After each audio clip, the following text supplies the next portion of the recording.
Hi, Guido Fox here. Welcome bij een nieuw book report. Today I want to discuss with you this book, 300 pages of the Bhagwan, Osho, the great spiritual teacher, leader, the great pilgrimage. It's about a book. The great pilgrimage is the great search, your alone path, search in life, your spiritual search in life. From here to here, from here to here, from here to here, from here to live and be completely in the now, completely in the moment, completely enjoying the moment, completely enjoying the experiences in life, the beautiful experience in life, what is happening in this moment, what is happening in the surroundings, in your street, in your group, in your class, in the public transport, whatever, to enjoy what is happening there, to enjoy the experience in your life, the love you have, the job you have, the grocery store where you step in and you see all the beautiful groceries and you pick the tomatoes and the bananas and you enjoy how people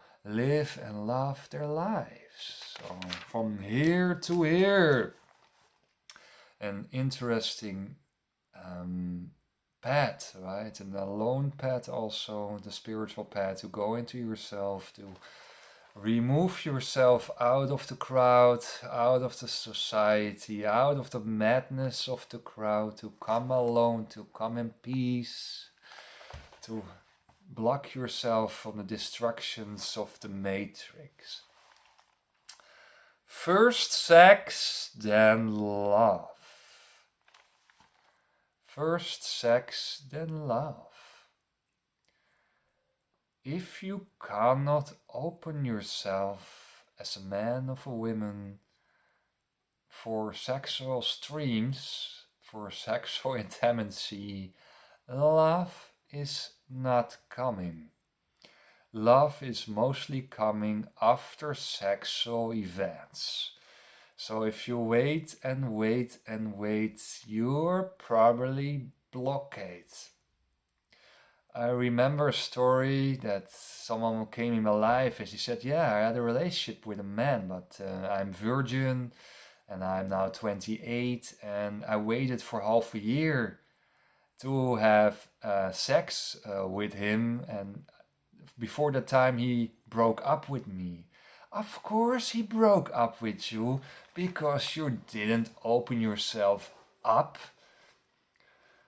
after 4, 5, 6 months of relationship, and you didn't fall in love with him because there was no sexual stream.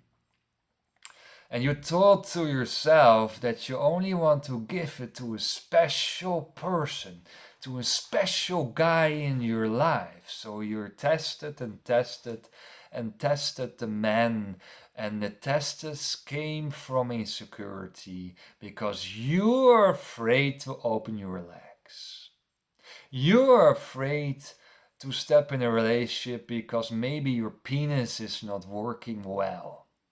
So you're awaiting, you're testing the other person, you say you're not ready for a relationship because you have maybe sexual problems. So sexuality is the first stage. You have to be open. I don't say on the first date, could be. I don't say on the second date, but the third date or the fifth date, you have to open yourself. Otherwise, there are blockades. Blockades by yourself, blockades in your emotional streams, blockades in your fears to make love. So sexuality is a very interesting topic. So first sex, then love. And this may be a more man book, more man topic, but I discuss it with you. And that is, man is basically a nomad.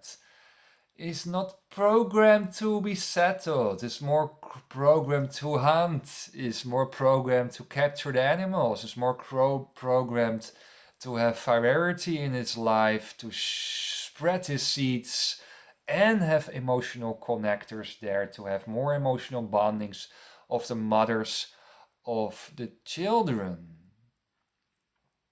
Both. So hunting and nest, hunting and nest. So society and civilization has actually captured the man in a one-to-one family system where he could be feeling that he is in a prison. He's in prison of the family, a sexual prison for the man where he maybe has to escape from, and then he break up, or the breaks is coming, and actually he wanted some sexual variety there, and then the break was unnecessary to have the beautiful family, but give each other more space there, give each other space to explore themselves, and be as a women not afraid that if you give your man sexual freedom, if you say, hey, do your thing, right, I still love you, I love for your being, that he is immediately stepping over to another woman.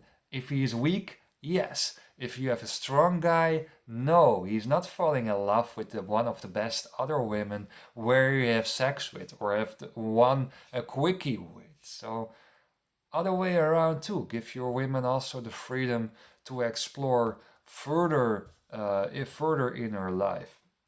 That is the new paradigm. That's the new evolutionary step we're gonna make in our human society, to be more and more open to each other and give each other more and more space, because we want to have more freedom in our lives. So we are going to more that nomad lifestyle and less settled together.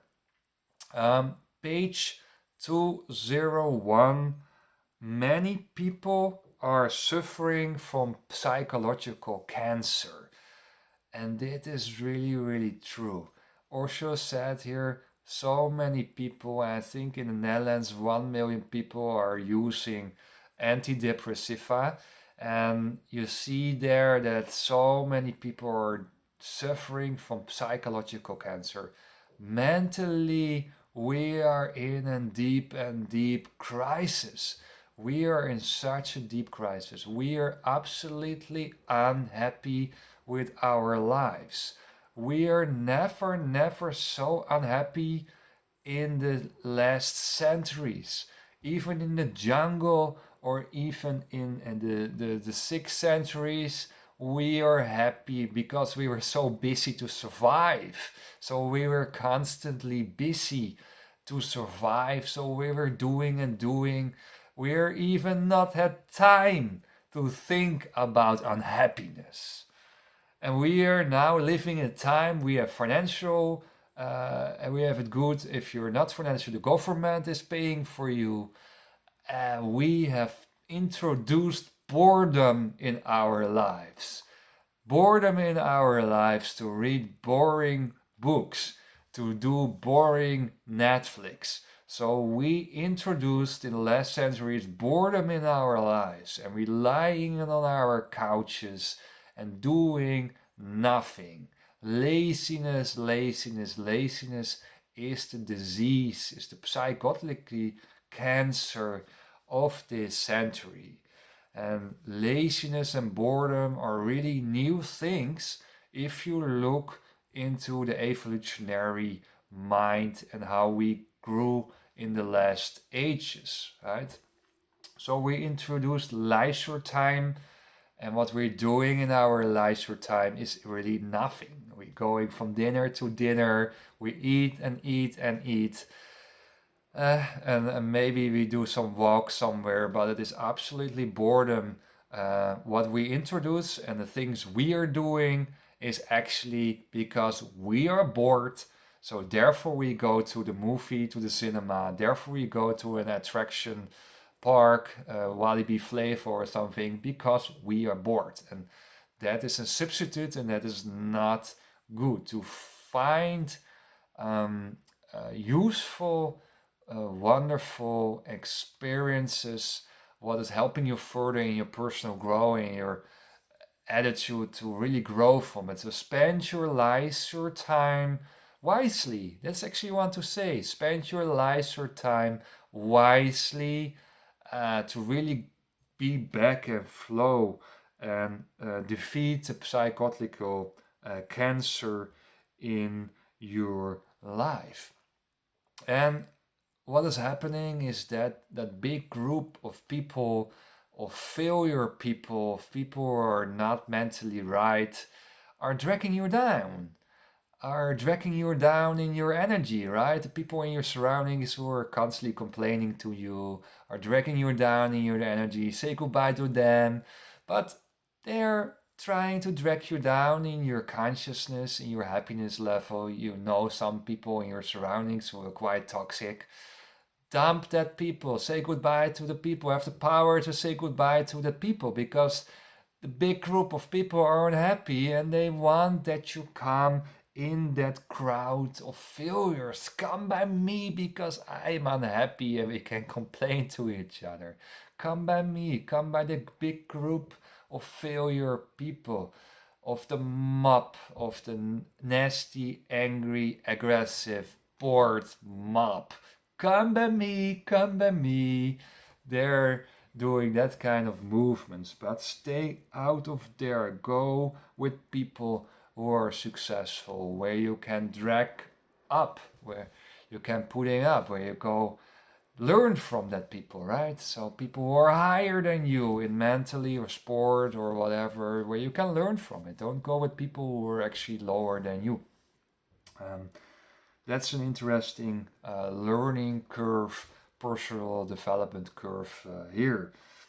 Page 253, page 212 is an interesting topic, is never take me for granted.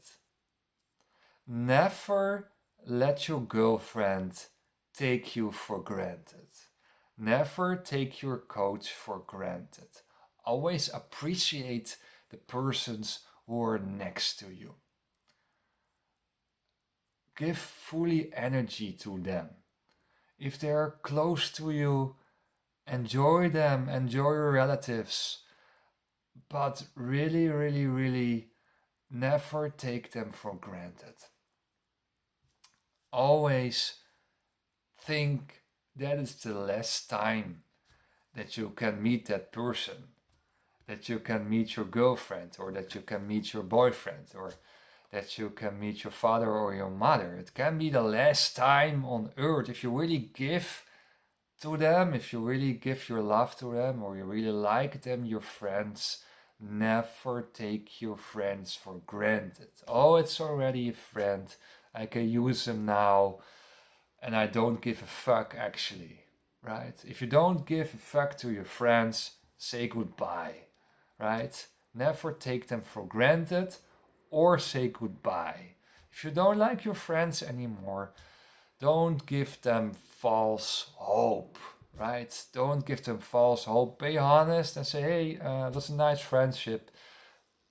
We can move better further, and we say goodbye to each other, right? So think about that mechanisms, think about the social structures, think about in your own life what's going on in that social circles and the relatives you have in your life, but never take someone for granted or leave, right? Or you go 100% for a relationship. You will never go 50% for a relationship. Then it is 0%, right? Be critical with who you goes. Be critical with who you spend your time, your useful, valuable time on earth, but also have the power to say goodbye to those who you take for granted, or they take you for granted. So that's also an interesting topic in this society, how you go on with friends and that kind of stuff. Thank you for watching this video. I see you by the next book report. Bye bye.